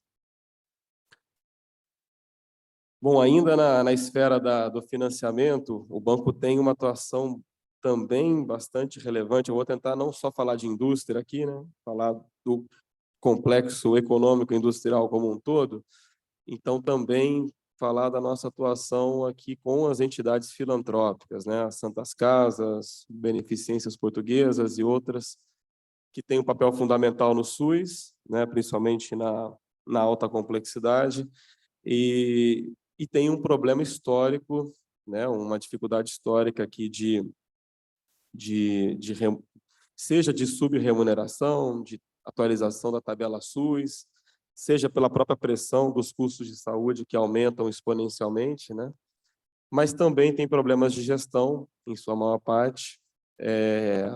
E o que o BNDES tenta fazer aqui? Aqui o banco, a partir de um diagnóstico de um terceiro, de uma instituição terceira, a gente reestrutura a dívida dessas instituições e exige uma contrapartida, que é a implementação de um plano de melhoria de gestão, de melhoria de ampliação do acesso e de prestação de serviços ao SUS. Então, é um programa se chama BNDES Saúde, já existe há alguns anos, a gente está em processo de revisão para dar mais escala a ele, trabalhando junto com a Secretaria de Alta Complexidade do Ministério, para que a gente possa ter um conjunto maior de instituições aqui para que a gente possa apoiar e fazer esse trabalho que tem um impacto mais estrutural nessas instituições. Tá? Bom, também com financiamento, o banco apoia os entes públicos. Aqui eu trouxe 2 exemplos de projetos apoiados nos últimos 2 anos. O primeiro com a Prefeitura de Belo Horizonte, em que foi feito um apoio para digitalizar as 342 unidades básicas de saúde do município, que vão estar totalmente integradas nessa informatização, além da construção de mais 40 UBSs, né, unidades básicas de saúde.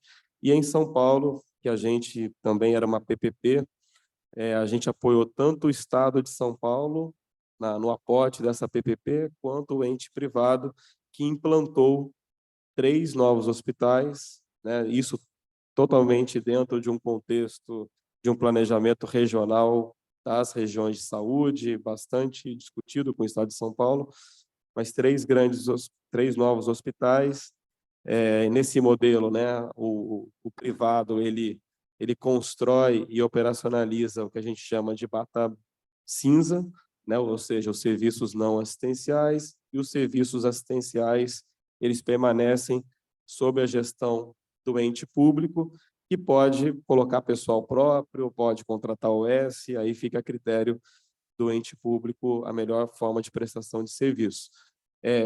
Essa foto aqui de baixo é do Hospital da Mulher de São Paulo, que fica ali ao lado da Estação da Luz. Assim, eu estive lá há pouco tempo, é realmente um projeto que, né, tenta mudar a realidade daquela região e um atendimento exclusivo seja violência sexual, seja tratamento oncológico, é extremamente importante ali para a região metropolitana de São Paulo, e tem esse papel também na contribuição para revitalizar essa região. Bom, por fim, o não reembolsável do BNDES não é um recurso tão grande, mas tem um impacto também importante. Aqui é um exemplo do que foi feito na pandemia. A cada R$1 aportado por empresas, a gente colocava mais R$1 e compramos equipamentos de proteção individual, doamos para N hospitais que atendiam o SUS naquele momento. Depois passamos a comprar mais equipamentos e na crise ali lá da região norte de oxigênio, a gente também fez doação de 20 usinas de oxigênio, a maior parte para o norte e nordeste do país, durante ali os anos de 2020 e 2021. Depois desse trabalho mais emergencial, a gente montou um outro programa de atuação também com a iniciativa privada, também na mesma lógica, né? Cada R$1 doado por empresas, o BNDES aportava também mais R$1. Esse exclusivamente para a gente atuar nos vazios assistenciais do norte e nordeste do país e focado na atenção primária, né? Então, a gente está muito realizando projetos junto com prefeituras, o CONASEMS, Conselho Nacional dos Secretários Municipais de Saúde, é um grande apoiador desse projeto, e a gente tem buscado ir principalmente nos vazios assistenciais, e esse projeto, por exemplo, já está integralmente captado, né? A gente tem R$200 milhões para fazer projetos em vazios assistenciais do norte e nordeste do país. E, por fim, o nosso também não reembolsável, mas mais conhecido aqui de uma boa parte de vocês, que é o Funtech, que é a parceria entre ICTs e empresas. O BNDES aqui talvez o instrumento mais nobre para que a gente possa apoiar a inovação tecnológica na indústria de saúde do Brasil. Fizemos um conjunto de projetos no passado. Infelizmente, nos anos anteriores, a gente teve pouquíssimos recursos, mas esse ano a gente pretende retomar, a gente está numa discussão interna para retomar o Funtech e ainda esse ano anunciar novos recursos para fomentar projetos desse tipo, né? Tanto aqui 2 exemplos do Butantan e da Fiocruz.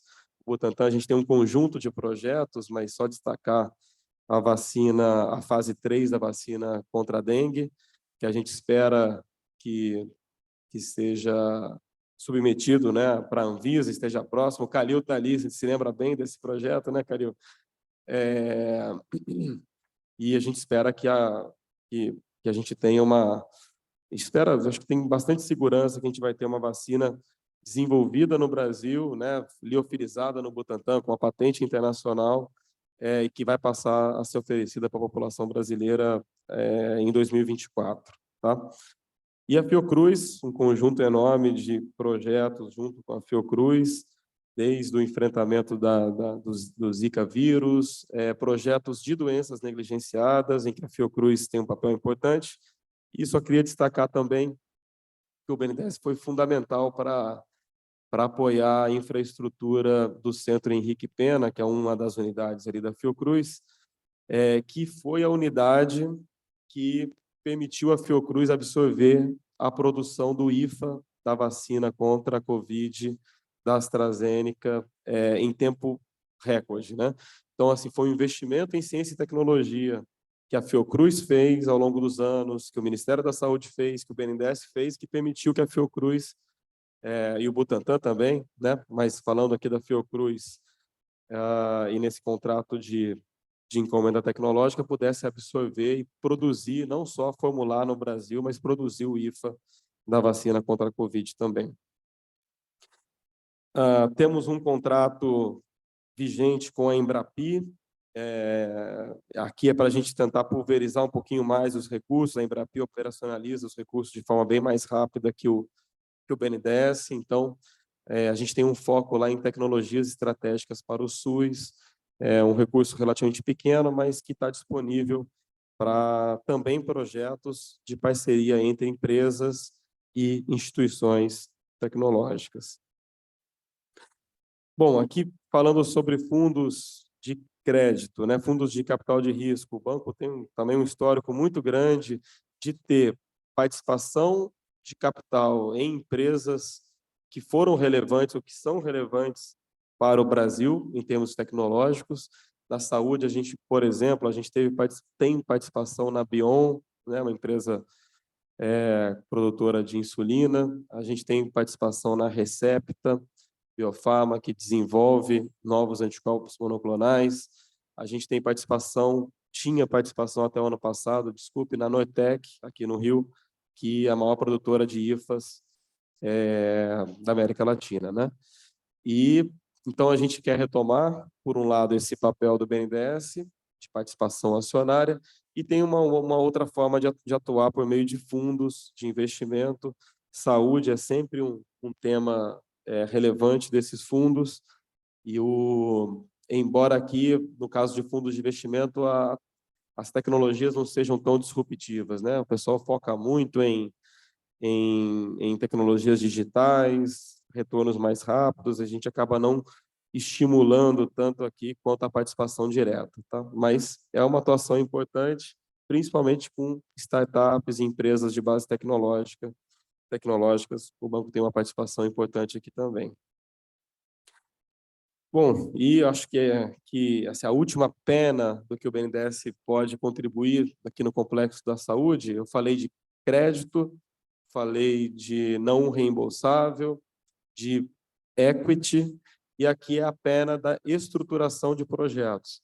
Ou seja, é o BNDES podendo, com a expertise, né, do corpo técnico, ajudando estados, municípios e o próprio governo federal a modelar, seja PPPs, sejam concessões, seja melhoria dos serviços públicos. Então, a gente está buscando cada vez mais, né, ter um papel de induzir melhores projetos. O BNDES pode contribuir para a elaboração desses projetos, muitos voltados para a infraestrutura. Então, essa atuação está totalmente vinculada ali no PAC, no novo PAC, que foi anunciado na semana passada. E na área da saúde, a gente está construindo com o Ministério da Saúde um conjunto, regras, né, e um diagnóstico mais claro de onde que é possível o BNDES contribuir em áreas que é possível ganhar mais eficiência, ampliar o atendimento, e o banco pode ser um parceiro importante aqui do Ministério. Aqui são projetos que estão em andamento, estruturações em andamento, né? A gente fez um hospital recentemente em Guarulhos, o Hospital da Criança, que já foi licitado, e temos 3 PPPs de atenção primária sendo estruturadas, as 3 ali no Nordeste, Aracaju, Jaboatão dos Guararapes e Recife. São projetos que reorganizam a atenção primária desses municípios, e a gente consegue, né, vamos buscar cada vez mais ser mais eficientes na prestação de serviço desse primeiro atendimento ali na atenção primária.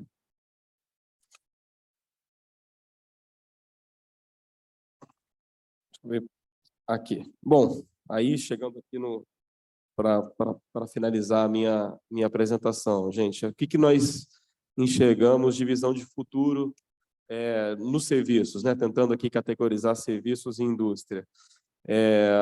Primeiro, tudo que for voltado para a melhoria da eficiência, né? Então, digitalização dos processos, integração, a gente está tentando trabalhar junto com os estados e municípios que qualquer projeto que seja apresentado ao BNDES de Saúde tenha por trás uma discussão de regiões de saúde e como é que aquele projeto se encaixa dentro de um contexto de região de saúde, se é atenção primária, se é um hospital de alta complexidade que está sendo necessário ou não. O banco, no passado, já chegou a financiar projetos sem essa avaliação crítica e talvez financiando, principalmente hospitais que não necessariamente eram a estrutura mais adequada naqueles locais. Então, a gente está tendo esse cuidado. Telesaúde, né? Acho que é uma tendência importante e num país com as dimensões do Brasil, a gente consegue ter, né, um apoio importante nas regiões que a gente não tem tantos profissionais especializados. Segunda-feira eu estarei lá em Brasília para conversar com a secretária Ana Estela Haddad para discutir todo o modelo de digitalização e como é que o BNDES pode contribuir. E também no diagnóstico e tratamento, um conjunto de tecnologias e outras para incorporação, principalmente no SUS. E na indústria, aqui eu vou ficar um pouquinho, me dedicar rapidamente aqui também, que o meu tempo está acabando, mas eu acho que eu vou principalmente voltar ao que o Reinaldo fez de comentários, né? Então, a gente tem aqui um grande desafio de fortalecer os produtos estratégicos para o SUS. Então, a gente, né, enquanto instituições públicas, a gente precisa repensar as PDPs, aprimorar as PDPs, acho que elas são instrumentos, é um instrumento fundamental, mas ela tem aprimoramentos que o time do Leandro está buscando lá e com Gadeira na Secretaria, na SQT, mas talvez ir além das PDPs, né? A gente consegue poder trabalhar também com encomendas tecnológicas, também com offset em outras esferas. Então, a gente ir um pouco além das PDPs. Eu acho que esse é o principal recado aqui. Existe ainda um desafio de adensar essa cadeia de P&D no Brasil. A gente desenvolveu a farmacêutica, né, a tecnologia farmacêutica, ela se desenvolveu muito no Brasil, mas como a gente tem poucas moléculas ainda sendo desenvolvidas desde o início, a gente tem pouca validação pré-clínica, pouca estrutura para validação pré-clínica. A fase 1 ainda é um desafio em alguns casos, né? A fase 1 em humanos. Então, como adensar essa cadeia de pesquisa e desenvolvimento em saúde? Indo ainda ali para baixo, a biodiversidade, né? Acho que se fala muito, muito desse tema, mas pouca coisa, de fato, se conseguiu avançar em relação à biodiversidade, mas a gente começa a ter iniciativas mais concretas, né, de exploração, de uso da biodiversidade para pesquisa e desenvolvimento de medicamentos. Vacinas, aqui o Brasil pode efetivamente ser um hub de produção de inovação em vacinas, né? A Butantan e a Fiocruz podem ser os hubs para os países em desenvolvimento, certamente, né? Já estão qualificados pela OPAS e pela OMS. Aqui a gente precisa, na verdade, ir além e estar up-to-date com as tecnologias de vacinas. Então, por exemplo, né, a gente deter a tecnologia de RNA, de vacinas de RNA, de desenvolvimento das vacinas de RNA é um desafio e que o BNDES está buscando discutir com a Fiocruz, com o Butantan, como apoiar. E os IFAs, eu acho que o Reinaldo fez um comentário importante ali, né? Como que o Brasil também compartilho da visão de que a gente não consegue competir em alta escala, em custo, né, com os chineses, indianos, mas tem alguns nichos de mercado de IFAs de alta potência, IFAs de produtos mais estratégicos que a gente pode, usando a regulação brasileira, conseguir desenvolver e produzir de forma competitiva no Brasil. E no caso dos equipamentos, né, como inserir essa indústria de equipamentos e materiais na digitalização, né? Acho que aqui, não sei o quanto que vocês conhecem desse tema, mas a nossa visão é que a indústria brasileira ela é competitiva na fabricação de monitores, na fabricação do bisturi, mas a gente não tem porte suficiente para oferecer uma solução integrada como as multinacionais acabam fazendo. Então, aqui é um desafio de como digitalizar e integrar esses equipamentos para que as empresas brasileiras consigam competir de forma mais igualitária aqui com as principais multinacionais. Por fim, para encerrar, eu queria fazer uma propaganda do nosso seminário aqui no BNDES, já convidar todos vocês. O ministro Temporão tem nos ajudado muito, né? Foi convidado a pedido do presidente Mercadante para trocar informação, ajudar com a sua experiência aqui, todo o time do banco, para a gente repensar a nossa atuação em saúde. E uma das entregas aqui dessa nossa parceria vai ser esse seminário que o banco está organizando. A gente deve começar a lançar os convites, né, a divulgação no início da semana que vem. Então, no dia 12 de setembro, aqui no auditório do BNDES, aqui no Rio, Saúde e Soberania, Complexo Econômico e Industrial da Saúde como estratégia de desenvolvimento para o país. A gente espera ali discutir todos esses temas, né? A indústria farmacêutica, a indústria, o acesso ao SUS, equipamentos médicos, serviços, e no final a gente quer trazer uma proposta de atuação do banco também. Tá bom? É isso, pessoal. Fico à disposição aqui mais uma vez. Obrigado. Obrigado, doutor João Peroni. Nós estamos no horário do nosso intervalo, puxar acadêmico, então nós vamos deixar as discussões para as 19h20. Então, convido a todos para o Salão Nobre para o chá.